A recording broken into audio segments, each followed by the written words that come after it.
Bonjour, bienvenue à ce cours qui sera consacré aux constructeurs. Nous allons approfondir la notion de constructeur. Tout d'abord, nous allons voir qu'est-ce qu'un constructeur, les règles pour un constructeur, et pour finir les différents types de constructeurs qu'on peut faire. Par définition, un constructeur est une méthode spéciale utilisée pour initialiser les objets. Donc le constructeur est appelé lorsqu'un objet d'une classe est créé. Une classe peut avoir plusieurs constructeurs avec des paramètres différents. Il peut aussi être utilisé pour initialiser les valeurs des attributs d'un objet. Il faut savoir que la création d'un constructeur est presque pareil qu'une méthode. Mais il y a des différences. Un constructeur n'a pas de type de retour, même pas un void. Un constructeur a le même nom que la classe. Voyons un exemple avec le challenge que nous avons fait. Dans notre challenge, nous n'avons pas mis de constructeur. Mais par la suite, nous allons voir les constructeurs par défaut et aussi les différents types de constructeurs. Mais nous allons créer un constructeur pour vous montrer un exemple. Pour faire un constructeur, il faut mettre public, étant donné que les autres classes doivent avoir accès. Public et le nom de la classe. Donc ici, le nom de la classe, Simple Calculator. Et ensuite, il faut mettre les parenthèses et ouvrir les accolades.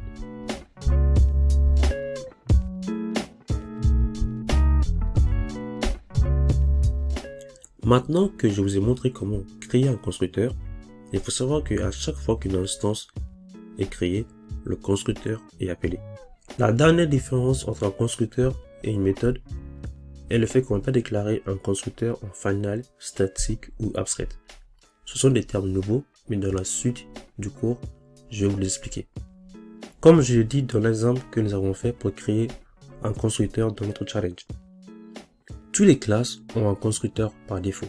Pendant la création d'une classe, en Java, vous avez déjà un constructeur par défaut.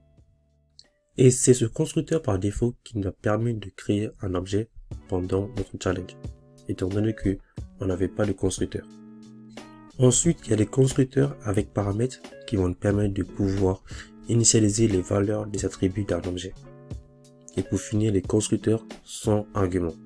Maintenant que nous avons fini avec la théorie, dans le prochain cours, nous allons faire de la pratique. Nous allons créer des constructeurs par défaut, des constructeurs avec paramètres et des constructeurs sans argument. Pour que vous puissiez bien comprendre. Et à la fin de ce cours qu'on va faire, nous allons effectuer un challenge qui va nous permettre de pouvoir prendre l'ensemble de tout ce qu'on a appris, c'est-à-dire la création de classes, les getters, les setters et pour finir les constructeurs. À bientôt!